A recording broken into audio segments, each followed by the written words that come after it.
What's poppin', y'all? Welcome back to another YouTube video, and today we're taking a look at another anime review, and this anime is called Gangsta, and you can watch this one pretty much in 4 hours. It's got 12 episodes, all at roughly 20 minutes each, and as you all probably know by now, these videos are just my rough thoughts, and sometimes they're scripted, sometimes they're not. They're just what I have to say about a movie after I've watched it, after I've watched an anime, TV show, anything like that. I'll go and make a video on it and just give my rough thoughts and rough sort of opinions on it, based after just seeing it. And I'm gonna be honest, I'm kind of feeling a little underwhelmed and a little bit underappreciated from this anime. I'm gonna be honest.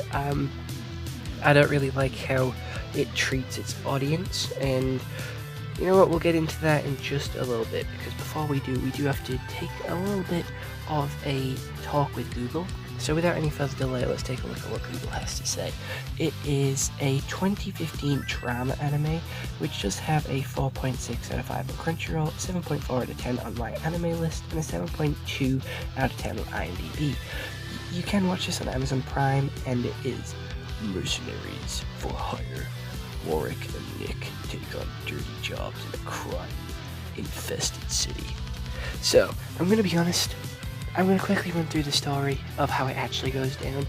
So, Warwick and Nick are the two main characters.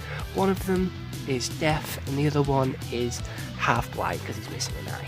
They go through the cities, working for the government, taking on odd jobs here and there, sort of killing people and sort of doing tasks, protecting people, moving people, and they save a prostitute and they decide to keep her and sort of look after her in their house, and that's where I thought the story was heading, but it doesn't. The second episode deals with Nick's and Warwick's past.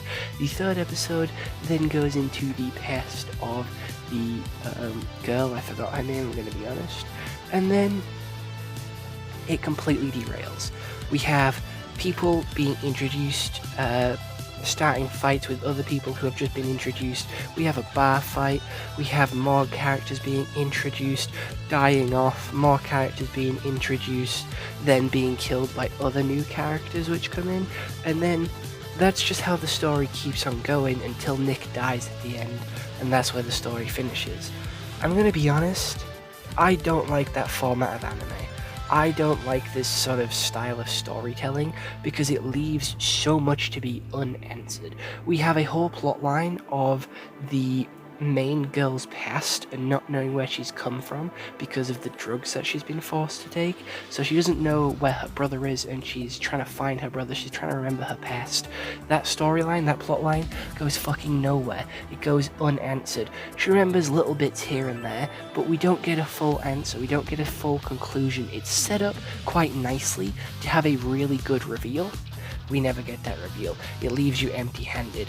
We have good representation for deaf characters, which we don't normally get in anime, so having a deaf character is actually really cool, or having them be a badass at the same time is really cool, but that's where, like, Warwick's stuff ends, because he has a lot of trauma and a lot of past issues, like we took a look at in episode 2, which he sets him up as a character who is prone to, like, overdosing on this drug, which keeps them alive, because there is three main sort of gangs, three main types of character. There is tags, who are like guns for hire and mercenaries. There is normals, which are just average, everyday, normal humans, and then there's twilights, which have special abilities and special powers.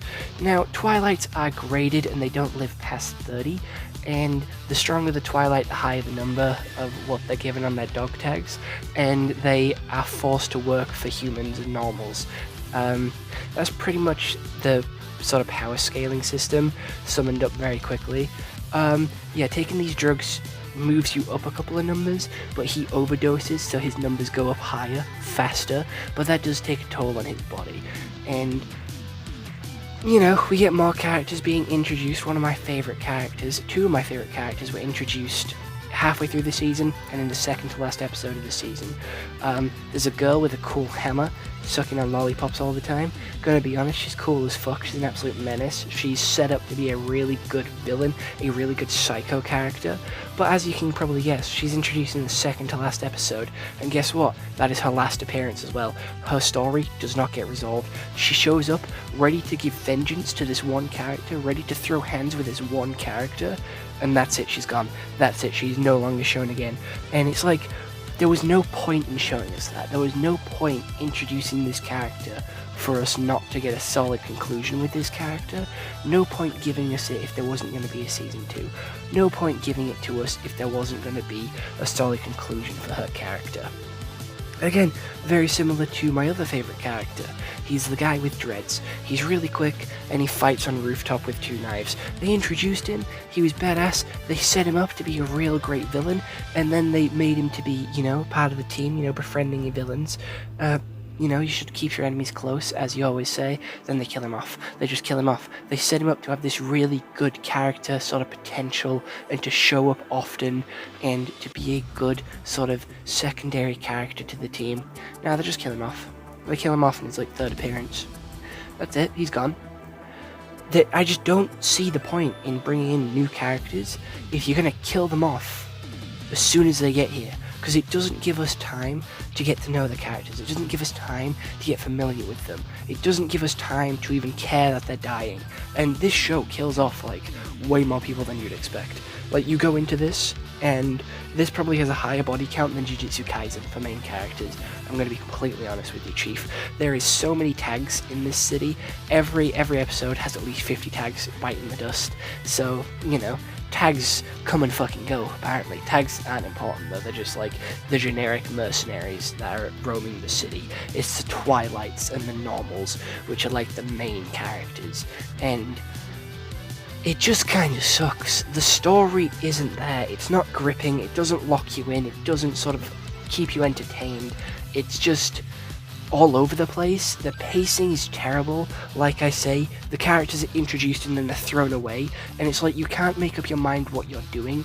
This anime would have benefited so much from being from going from a 12 episode anime to a 24 episode anime, because there is clearly some story here that they're trying to tell, but they are rushing through it, plowing through it, trying to fit as much as they can into these 12 episodes as possible, which leaves characters' stories being unfinished, characters being killed off too early before they've had an impact on the story, villains being thrown in here, there, and everywhere to create conflict, and it feels like there's a new villain every 2 episodes, or a new character every episode for them to die maybe 1-2 episodes later.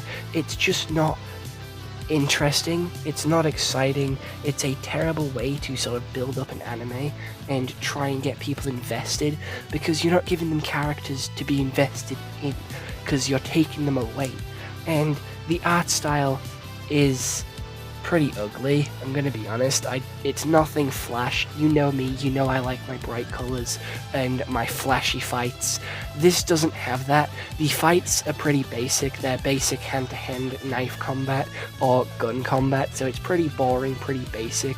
And the color scheme is mainly just greens and very dark greens, grays, there's blacks, and there's whites. It's all very sort of dark, gritty colors, and fair enough, for a show about gangsters, I thought I'd be going into this watching something fairly similar to Penguin, with the mafia or gangsters sort of selling drugs and sort of killing people, stuff like that. But no, there's apparently a power scaling system, and it's a supernatural anime, sci-fi anime, that I don't fully understand, because the power system is pretty boring. There's nothing really substantial there with the power system. It's kind of just, oh, there's Twilights and they have special abilities. They don't have special abilities. They're just faster and stronger than normal humans, and that's it. That's it. It's bigger, better, faster, stronger. The Daft Punk song. That's all they really are. They're nothing more than regular humans with just higher skill tree, like a leveled up skill tree, so they can run for a little bit longer, so they can punch a little bit harder. It's basically just giving them steroids and sending them to a gym for like a month and sitting them next to me, pretty much. They're just better guys. They're pretty regular in their abilities as well. They're nothing too flash. Like, yes, they can swing a sword really well. Yes, they can take a beating, but that isn't a superpower. That's not like an ability. That's not cause enough to be called a twilight in my eyes. So it just falls flat in all areas as well, because voice acting is good, but it's just the same people over and over again. It's the same people that you'd see from like My Hero Academia, Black Clover, and Demon Slayer. All the voices that you come to know from watching the mainstream popular animes, they're here. Like your Bryce Papenbrooks and everyone else, they're here. They're in this anime. So it's just a load of familiar voices, and it just feels boring and like there's nothing there because you're whizzing through it too quick. I have nothing else to say. It's just bad all round, and definitely left me wanting more. But I know there isn't any more because this thing came out 2015. So unless they pull like a Beetlejuice and make a sequel like 24 years later, I don't think I'm gonna get any more of this anime, I'm gonna be honest.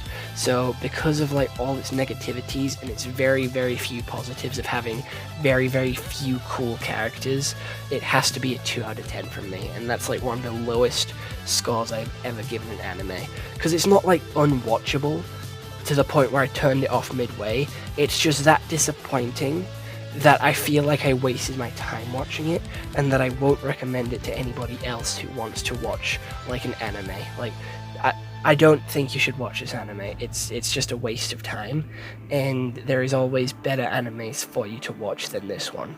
So other than that, I hope you all enjoyed. I'll see you all next one. Hope you all have an excellent day, and goodbye. Stay home and stay safe.